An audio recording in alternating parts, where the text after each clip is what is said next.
अस्सलाम वालेकुम स्टूडेंट्स।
आप लोगों ने असाइनमेंट पे काम करना शुरू किया?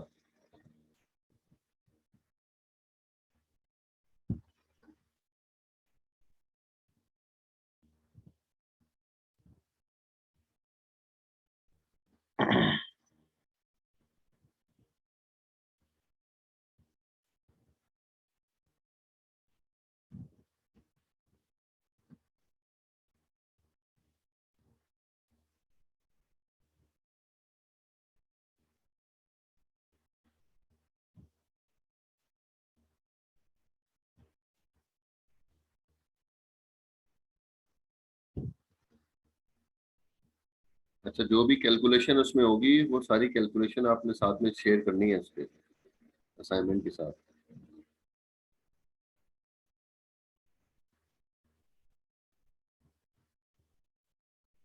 किसी भी रजिस्टर के जो भी कंट्रोल सर्किट पे आप काम कर रहे हैं, लोड, इंक्रीमेंट या क्लियर, तो लोड के जो भी आप इक्वेशन निकाल रहे हैं उस इक्वेशन को सिंप्लीफाई कर रहे हैं, और सिंप्लीफाइड इक्वेशन क्या आई है वो भी सारा कुछ जो है वो साथ में असाइनमेंट के साथ शेयर होगा।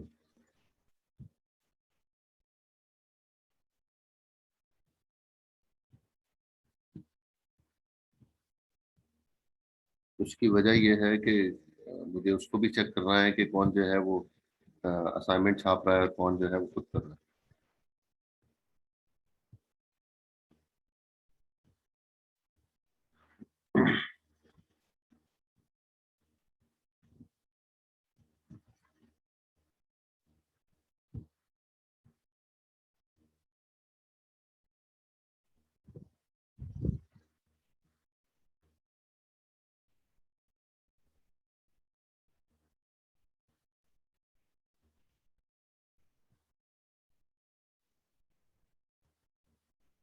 बाकी स्टूडेंट्स नहीं आए हैं।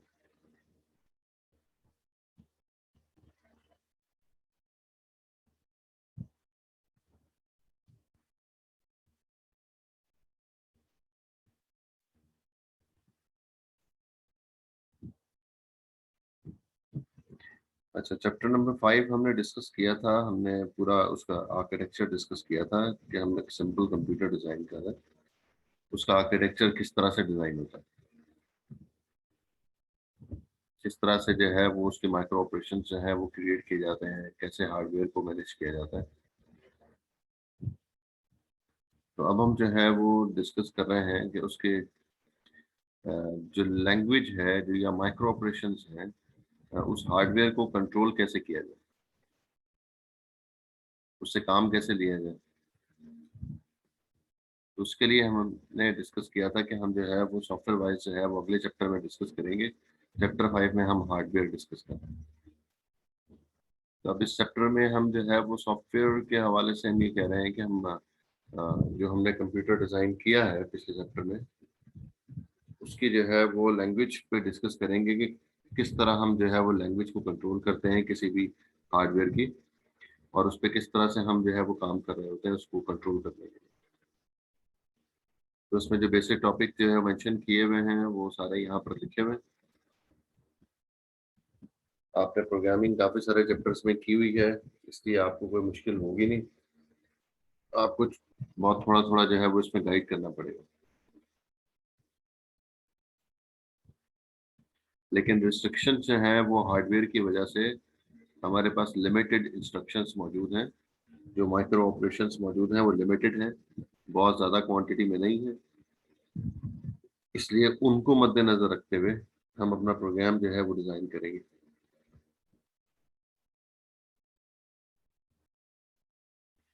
तो इसमें हम थोड़ा सा प्रोग्रामिंग लैंग्वेज पर डिस्कस कर रहे होंगे, मशीन लैंग्वेज क्या है, असेंबली लैंग्वेज किस तरह से होगी, और असेंबलर क्या कर रहा होगा। और फिर उसके बाद जो है वो मुख्तलिफ किस्म के प्रोग्राम्स को जो है हम डिस्कस करेंगे कि इस आर्किटेक्चर को देखते हुए हम प्रोग्राम किस तरह से जो है वो रन कर सकते हैं।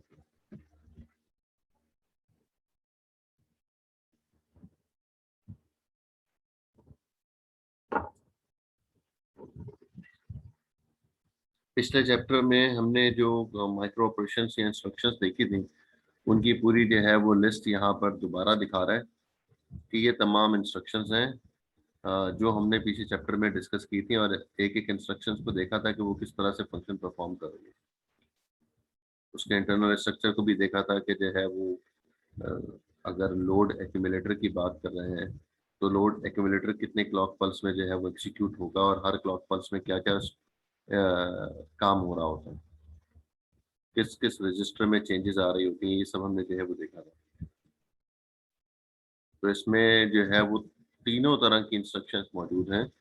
नंबर 1 मेमोरी रेफरेंस इंस्ट्रक्शंस ऊपर दी हुई हैं, उसके बाद फिर जो है वो रजिस्टर रेफरेंस इंस्ट्रक्शंस दी गई हैं, और सबसे नीचे जो है फिर इनपुट आउटपुट इंस्ट्रक्शंस दी गई हैं। ये तीनों तरह की इंस्ट्रक्शंस जो हैं हमने चैप्टर 5 में डिस्कस की थी।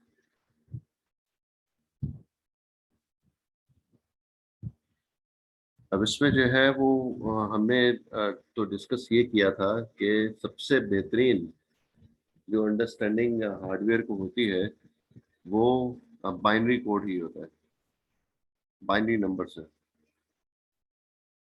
अगर आपको याद हो डीएलटी में, तो डीएलडी में हम जो है वो 1 और 0 से हमने अपना कोर्स स्टार्ट किया था, और एंड तक हम 10 ही पर खेल रहे थे। आखिरी टॉपिक जो भी आपने उसमें पढ़ा होगा, चाहे वो रजिस्टर्स वाला था या फिर सीक्वेंशियल सर्किट का कोई भी टॉपिक था, तो वो उसके अंदर सारा का सारा कंट्रोल हम 1 और 0 के थ्रू ही कर रहे थे, बाइनरी कोड के थ्रू ही कर रहे थे। तो सब हार्डवेयर को कंट्रोल जो है हम उसी बाइनरी नंबर से ही कर रहे होते। हम उसको इंस्ट्रक्शन किसी भी तरह से दें, वो अंडरस्टैंड जो है वो बाइनरी नंबर में ही कर रहा होता है। मैं जो है वो पाइथन की बात करूं, मैं सी शार्प की बात करूं, जावा की बात करूं, सी लैंग्वेज की बात कर लें, असेंबली लैंग्वेज की बात कर लें, इन सब को मुझे ट्रांसलेट करके बाइनरी कोड में ही देना होता है। और चैप्टर 5 में भी हम यही देख के आए हैं कि हम जब फैच और डिकोड की बात कर रहे थे तो हम उसको इंस्ट्रक्शन को बाइनरी कोड में ही कन्वर्ट करके कंट्रोल यूनिट को दे रहे थे। याद है ना, हमने उसका जो है वो आर्किटेक्चर भी देखा था। तो हमने पूरी जो है वो इंस्ट्रक्शंस को बाइनरी फॉर्म में कन्वर्ट किया था हमने।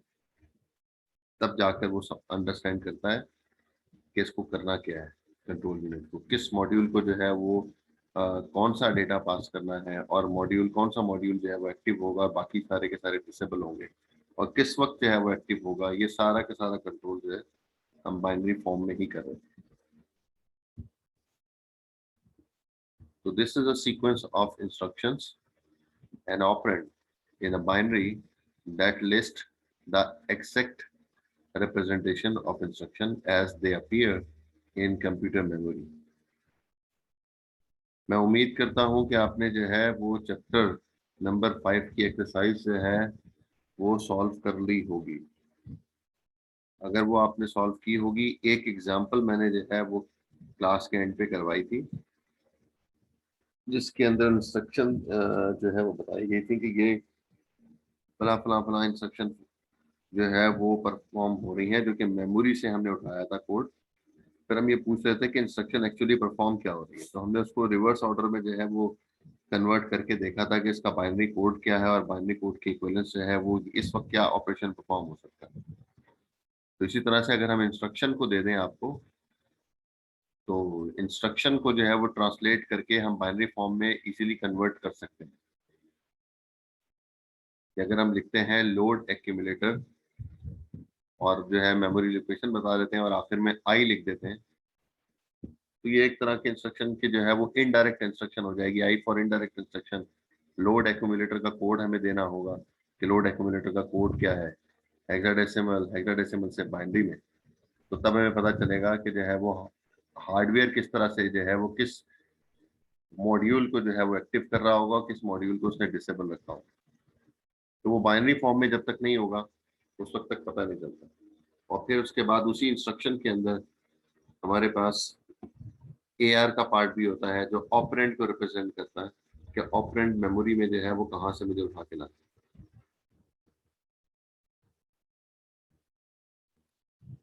उसके बाद है ऑक्टल और hexadecimal code. This is an equivalent translation of the binary code to octal और हेक्साडेसिमल रिप्रेजेंटेशन। तो हम जो है वो उसी बाइनरी कोड को ऑक्टल में अगर करेंगे तो 3 3 बिट में हम कन्वर्ट करते हैं, और अगर हेक्साडेसिमल में करते हैं तो फिर 4 4 बिट कंबाइन कर लेते हैं। तो अगर 16 बिट का कोड था तो हमने 4 4 बिट में उसको ब्रेक किया था। तो पहली 4 बिट जो है वो ऑपकोड और मोड बिट थी, फिर आगे जो है वो जो 12 बिट थी वो सारी की सारी हमारी ऑपरेंड के एड्रेस को रिप्रेजेंट कर रही होगी। तो हम अपने प्रोग्राम को ऑक्टल और बाइनरी हेक्साडेसिमल भी लिख सकते हैं। उसके बाद फिर सिंबलिक कोड है। तो सिंबलिक कोड जो है फिर हम उसके सिंबल भी हमने दिए हुए थे कि ऐड का क्या मतलब है, सब्ट्रैक्ट का क्या मतलब है, BSA का क्या मतलब है, ISZ का क्या मतलब है। तो ये जो है वो सिंबलिक कोड होगा। The user employs symbols, letter, numerical values, special characters for the operation part, the address part, and the other part of the instruction code. So each symbolic instruction can be translated into one binary coded instructions. This translation is done by a special program called a assembler. So because an assembler translates the symbolic code into binary form. तो हमारे पास जो है यहाँ पर जो symbol होगा उसको हम जो है वो बाइनरी फॉर्म में कन्वर्ट करेंगे। तो इसका मतलब ये हुआ कि असेंबलर जो है वो हर एक का असेंबली लैंग्वेज का हर एक का असेंबलर एक डिफरेंट होगा, और उसके मुताबिक वो जो है वो बाइनरी में कोड कन्वर्ट करके दे रहा होगा। अगर इस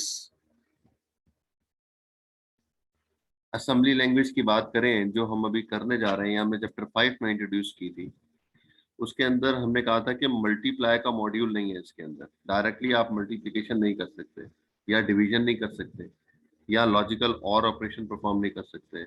इस तरह से और बहुत सारे ऑपरेशन है जो हम परफॉर्म नहीं करवा सकते डायरेक्टली। तो अगर मैं जो है वो लिखूं मल्टीप्लाई MUL, तो MUL उसके लिए अंडरस्टैंडेबल नहीं होगा। इसका कोड कहीं पर भी हमने इसको जो है वो एक्सप्लेन नहीं किया, तो इस वजह से वो असेंबलर जो है उसको ट्रांसलेट नहीं कर पाएगा। तो जिस तरह से आप एक इंस्ट्रक्शन लिखते हैं वो गलत इंस्ट्रक्शन लिख देते हैं, सिंटैक्स सारा आया था ना उसमें।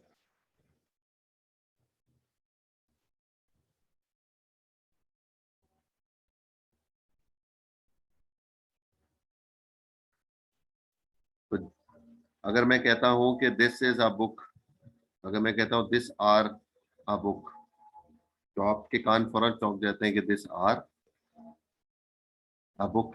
ये तो अजीब सा नहीं लग रहा? तो ये चीज जो है ये गलत है ना, ये एरर है इसके अंदर, ऐसी चीज होने नहीं चाहिए। तो इसलिए जो है जो इंस्ट्रक्शन जिस तरह से दी गई हैं वही वाली इंस्ट्रक्शन जो है वो ट्रांसलेट करेगा, दूसरी इंस्ट्रक्शन वो ट्रांसलेट नहीं कर सकता। तो हर एक का असेंबलर अलग अलग होता है।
अच्छा, उसके बाद हाई लेवल प्रोग्रामिंग लैंग्वेज.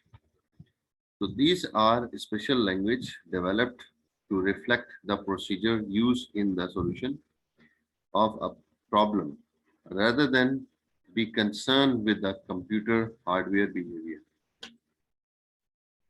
तो जो हाई लेवल लैंग्वेज से जो कंट्रोल कर रहा होता है, तो उसको एक प्रॉब्लम बताई जाती है कि ये प्रॉब्लम जो है वो सॉल्व करनी है. तो वो प्रॉब्लम जो है वो उस हाई लेवल लैंग्वेज में जो है वो सॉल्व कर लेता है, रिगार्डलेस के हार्डवेयर क्या लगा हुआ है. पेंटियम 1 है, पेंटियम 4 है, या आज का कंप्यूटर जो मौजूद है,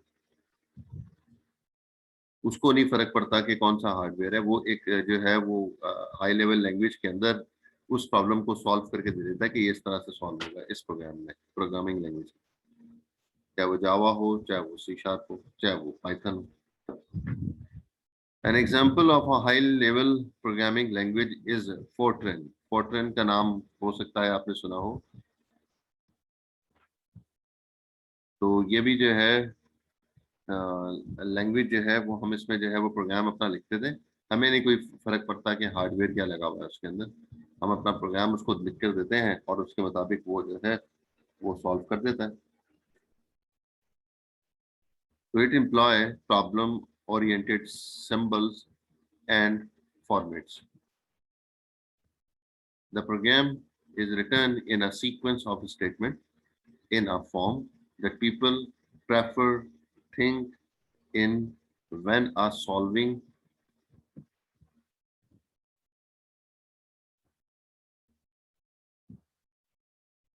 problem. So each statement must be translated into a sequence of binary instructions before the program can be executed in a computer. The program that translate a high-level language program to binary is called a compiler. तो फिर high level language चाहे वो Python हो, चाहे वो C sharp हो, चाहे वो सी प्लस प्लस हो. सी प्लस प्लस को मिडिल लेवल लैंग्वेज कहा जाता है. सी प्लस जो है वो हाई लेवल लैंग्वेज नहीं होती है. तो इन तमाम के जो है वो कंपाइलर अलग अलग मौजूद होंगे जो उसके सिंबॉलिक प्रोग्राम को जो भी इसमें दिए हुए हैं उसको वो कन्वर्ट करके बाइनरी फॉर्म में जो है वो दे रहा है. और बाइनरी फॉर्म जो है फिर वो मशीन कोड जो है उसको अंडरस्टैंड कर लेता है, फिर वो उसको प्रोग्राम कर देता है. कंपाइलर का कोर्स पढ़ लिया आपने?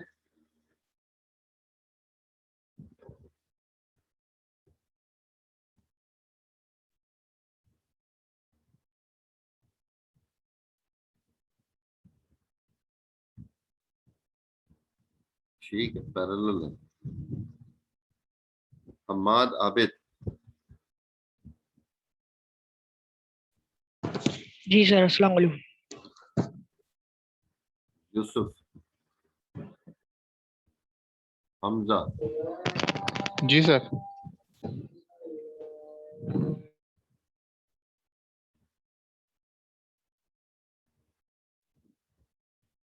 हमजा क्या नहीं.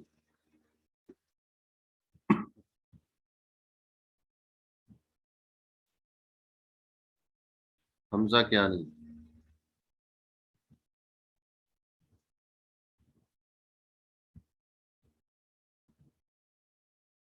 हमजा क्या नहीं.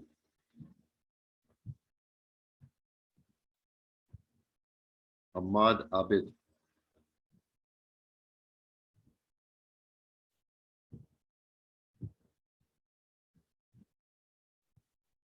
मैंने सवाल पूछा ना, उसका जवाब नहीं दिया भाई आपने.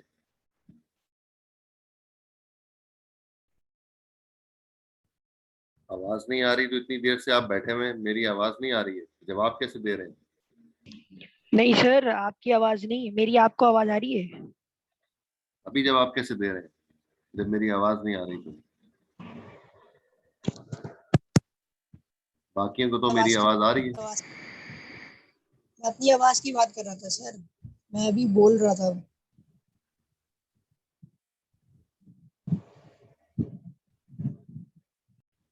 दोबारा बोलें.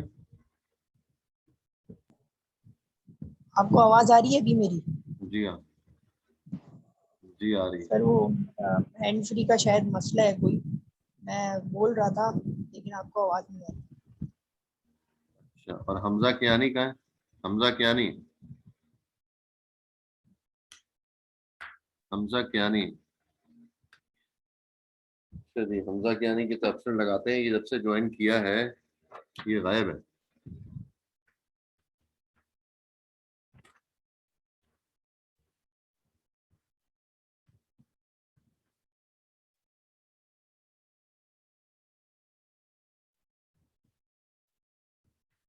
अच्छा, हम्माद आबिद मौजूद हैं क्लास में?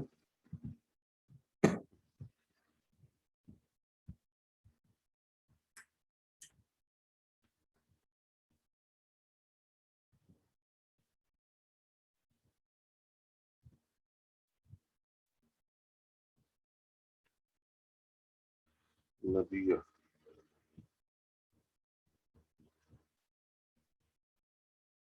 यूसुफ,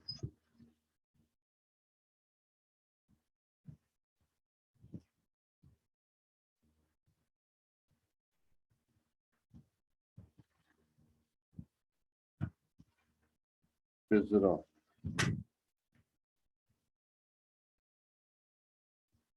उमर,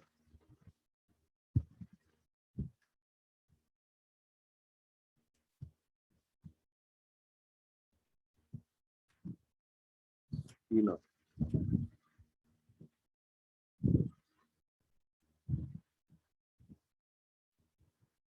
1 2 3 4 5 6 लोग।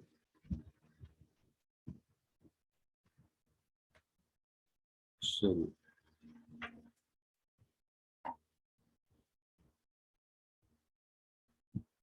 हाँ माद, बताओ क्या पूछ क्या रहा था मैं वैसे?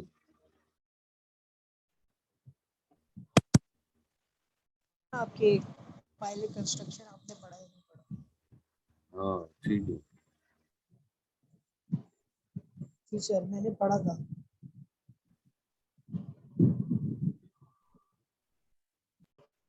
ठीक है, कोई प्रोजेक्ट में बनाया था कंपाइलर अपना? जी सर बनाया तो था, अभी याद नहीं आ रहा। वो आ गया। अच्छा, ट्रांसलेट करके दे रहा था बाइनरी कोड में वो?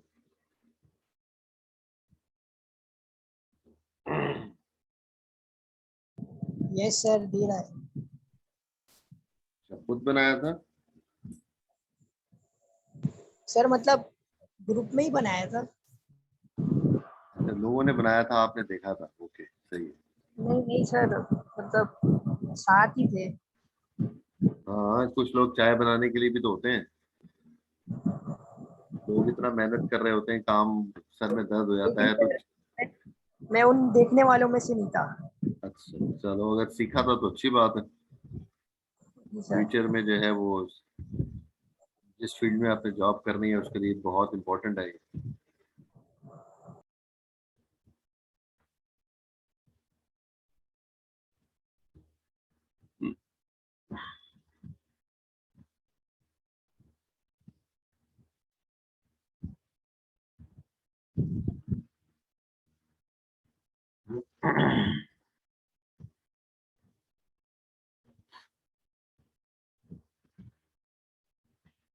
अच्छा जी, सबसे पहले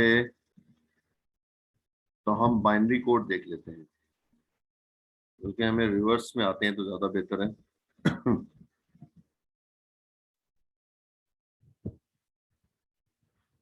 अगर मुझे जो है वो दो नंबर्स को ऐड करना है तो बहुत सिंपल सा है कि दो डेटा को मुझे जो है मेमोरी से उठाना होगा। मेमोरी की किसी लोकेशन पे वो पड़ा हुआ है डेटा, एक एक करके लोड करेंगे और फिर उसको ऐड की इंस्ट्रक्शन देंगे और फिर उसके बाद उसको स्टोर कर देंगे मेमोरी में दोबारा। तो ये सिंपल सा प्रोग्राम है। तो पहले स्टेप में हम कह रहे हैं लोड एक्यूमुलेटर। एक्यूमुलेटर में जो है वो डेटा लोड करें, किस लोकेशन से? 004 लोकेशन से। 004 लोकेशन क्यों कह रहे हैं? क्योंकि ये इस लोकेशन पर जो है ऑपरेंड पड़ा हुआ है, फर्स्ट ऑपरेंड इस लोकेशन पे पड़ा हुआ है, मेमोरी के इस लोकेशन पे। तो मेमोरी के इस लोकेशन से जो है वो डेटा उठा लेगा 0053, और एक डेटा जो है वो ऑलरेडी डेटा रजिस्टर में पड़ा हुआ होगा। तो जैसे ही आप ऐड ऑपरेशन बताएंगे 005, तो ये 005 क्या है, ये मेमोरी की लोकेशन है। इस लोकेशन पे जो पड़ा हुआ है FFE9, इसको जो है जो एक्यूमुलेटर में वैल्यू पड़ी हुई है उसके साथ ऐड करेगा, और ऐड करने के बाद एक्यूमुलेटर में स्टोर कर देगा। यही काम होता था ना हमारा। हमने जो है पीछे चैप्टर में जब देखा था तो हम यही कह रहे थे कि AC equal to AC plus DR, ये काम होता था। तो AC के अंदर हमने लोड करवा लिया क्या 0053, और DR में लोड करवा लिया FFE9। तो जब हमने कहा कि ऐड 005 के साथ ऐड कर दे, तो 005 के लोकेशन पर जो है वो जो डेटा पड़ा हुआ है उसके साथ जो है वो एक्यूमुलेटर ऐड हो जाएगा, और ऐड होने के बाद कहाँ जाएगा, एक्यूमुलेटर में। वापस रिजल्ट कहाँ आता है, एक्यूमुलेटर में आता है। ये हम देख चुके हैं एडर एंड लॉजिक सर्किट में। अब ये वैल्यू जो है वो एक्यूमुलेटर में आ चुकी है। अब क्या कर रहे हैं, स्टोर एक्यूमुलेटर। एक्यूमुलेटर को स्टोर कर रहे हैं जो एक्यूमुलेटर में मौजूद है, जो इसका आंसर आया होगा उसको हम जो है वो स्टोर कर रहे हैं कहाँ, 6 लोकेशन पे, मेमोरी के 6 लोकेशन पे। मेमोरी के इस लोकेशन पर अगर कुछ भी पड़ा हुआ होगा, अभी तो 0 पड़ा हुआ है, अगर कुछ भी डेटा पड़ा हुआ है तो वो ओवरराइट हो जाएगा उस पर। अभी तो खैर खाली है, अगर कुछ डेटा पड़ा भी हुआ है तो उसके ऊपर ओवरराइट हो जाएगा। तो स्टोर एक्यूमुलेटर से ये काम होगा, मेमोरी के 6 लोकेशन पर डेटा जाकर स्टोर हो जाएगा। तो हॉल्ट का मतलब है प्रोग्राम जो है वो आपका खत्म हो गया, हॉल्ट प्रोग्राम। ये काम आपने जो है वो किया है। यहाँ पर जो है वो लोकेशन आ रही है, लोकेशन को भी हम डिस्कस करते हैं कि ये 00 लोकेशन से कैसे आ रहा है। कोई भी लोकेशन हो सकती है। तो पहली लाइन जो है वो 0 लोकेशन पर है, फिर 1 2 3 4 5 6 लोकेशन है। तो टोटल प्रोग्राम आपका जो है वो 6 मेमोरी के 6 लोकेशन पर मौजूद है। इस तरह से हम कह सकते हैं।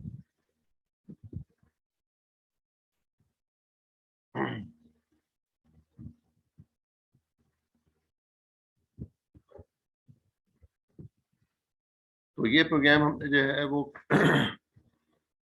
जो है वो बेसिक सा आइडिया हमने जो चैप्टर 5 में भी दिया था। ये सिंबॉलिक प्रोग्राम है।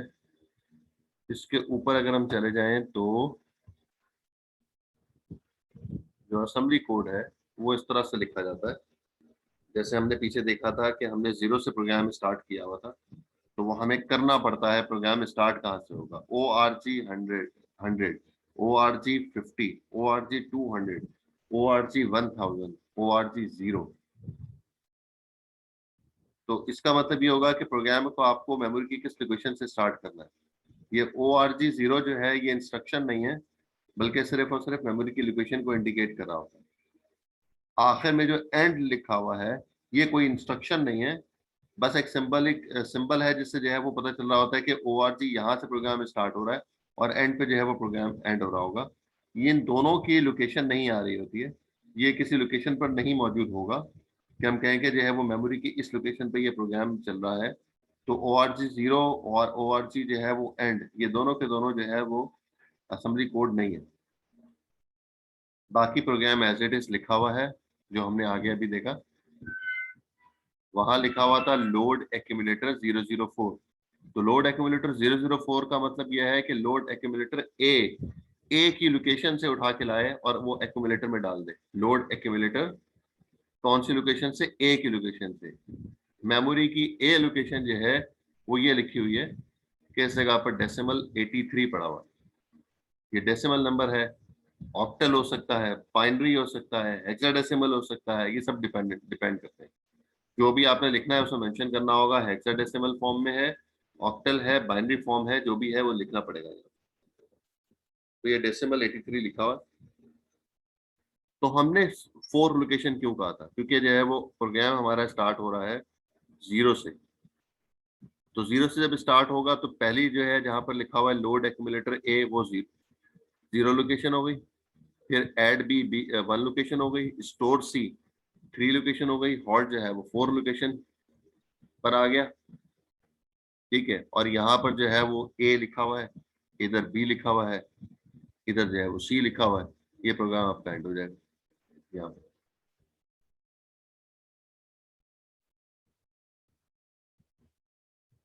तो ए की लोकेशन क्या बन रही है 4, बी की लोकेशन क्या बन रही है 5 और सी की लोकेशन क्या बन रही है 6।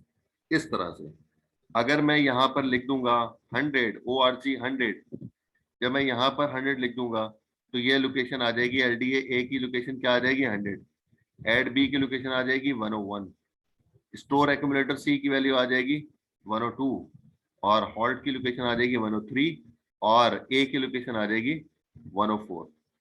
तो फिर हम वहां पे लिखेंगे लोड एक्यूमुलेटर 104 से उठा लें, ऐड कर दे बी का मतलब 105, स्टोर कर दे सी की लोकेशन का मतलब 106, स्टोर एक्यूमुलेटर 106। तो डिपेंड करता है कि हम प्रोग्राम अपना स्टार्ट कहाँ पे कर रहे हैं या मेमोरी की किस लोकेशन पर जो है वो प्रोग्राम पड़ा हुआ है।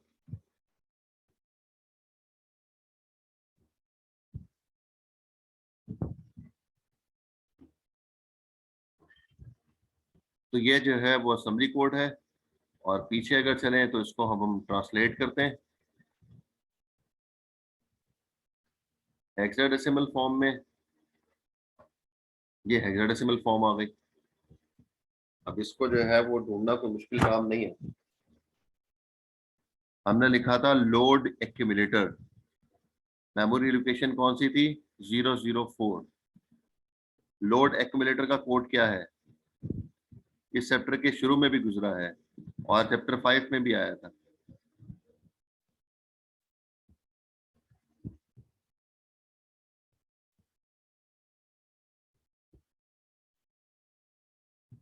ये लिखा हुआ है, नजर आ रहा है सबको? Yes sir. जी, जिसको नजर आ रहा है वो 1 लिख दे चैट पे।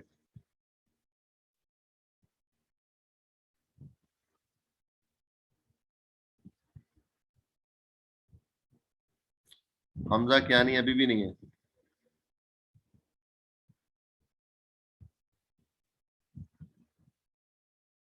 ठीक है भाई, बेहतरीन है। तो लोड एक्यूमुलेटर हमने जो है चैप्टर 5 में भी देखा था और वो भी कहा था कि जो इसका कोड जो है मौजूद है, ये 2 लिखा हुआ है या ए। 2 जो है वो डायरेक्ट इंस्ट्रक्शन है और ए जो है वो इनडायरेक्ट इंस्ट्रक्शन है। तो अभी तो हम जो है वो डायरेक्ट इंस्ट्रक्शन की बात कर रहे हैं, तो इसलिए जो है वो उसका बाइनरी कोड जो है वो 2 है।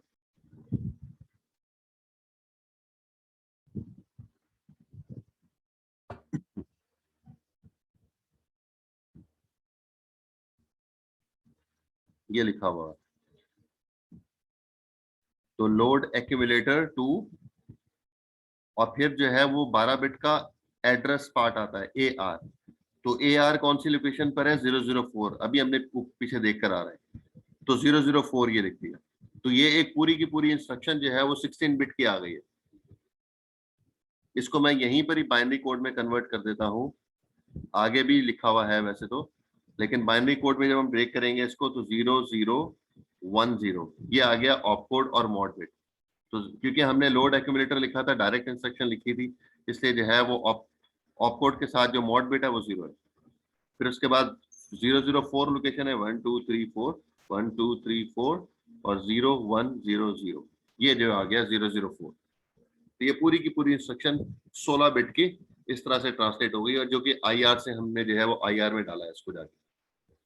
तो पहला काम क्या था लोड एक्यूमुलेटर, दूसरा काम क्या है ऐड एक्यूमुलेटर। ठीक है, ऐड कर दें किसको, जो मेमोरी की 5 लोकेशन पे पड़ा हुआ है, यही हमने लिखा था। तो ऐड की इंस्ट्रक्शन जो है वो है 1, तो इसलिए 1 और फिर जो मेमोरी की लोकेशन होगी वो आगे आ जाएगी। 005 थी, अभी हमने देखी 005 लोकेशन थी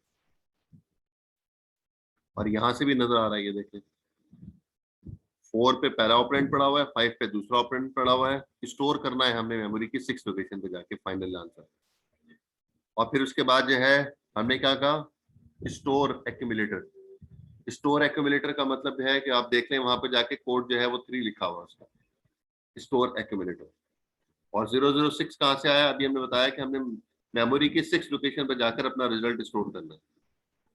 और फिर उसके बाद जो है वो हॉल्ट आ गया 7001, ये भी उस लिस्ट में लिखा हुआ है। हॉल्ट का मतलब 7001 ही कोड होगा। प्रोग्राम यहाँ पर एंड हो,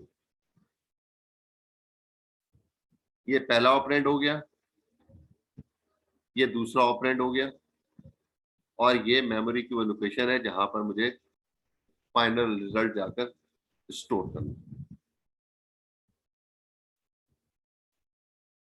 और इसी को बाइनरी फॉर्म में इस तरह से लिखा हुआ है। ये पूरा प्रोग्राम जो है बाइनरी फॉर्म में लिखा है।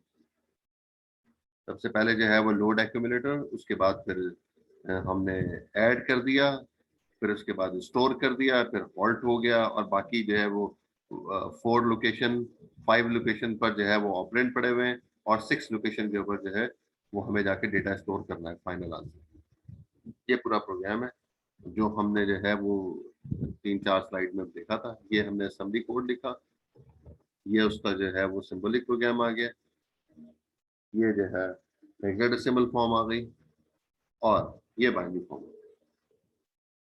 तो कोई भी लेवल हो, अगर असेंबली में कोड लिखा गया तो असेंबलर मौजूद होगा जो उसको बाइनरी में कन्वर्ट करेगा। अगर हाई लेवल लैंग्वेज में लिखा हुआ प्रोग्राम है तो फिर उसको कंपाइलर जो है वो बाइनरी में ट्रांसलेट करके दे रहा होगा। तो हर प्रोग्रामिंग लैंग्वेज का कंपाइलर जो है वो मौजूद होता है उसके साथ ही, जो उसको ट्रांसलेट करके दे रहा होता है। अदरवाइज तो जो है वो हार्डवेयर अंडरस्टैंड नहीं ना कर पाए उसको। जी भाई, यहाँ तक कोई सवाल आप लोगों का? सर ये जो लोकेशन 1-1 है, इसका आंसर है इन दोनों के ऐड का? हाँ, 0 लोकेशन पर देखो लोड था, 1 लोकेशन के ऊपर हमारा ऐड था, और 2 लोकेशन के ऊपर हमारा स्टोर एक्यूमुलेटर था, और 3rd लोकेशन जो है 1-1 जो है, ये जो उसका आंसर? फिर ही लिखा हुआ है, आंसर नहीं है। प्रोग्राम एंड हो गया, हॉल्ट, अच्छा, सही। हॉल्ट हो गया।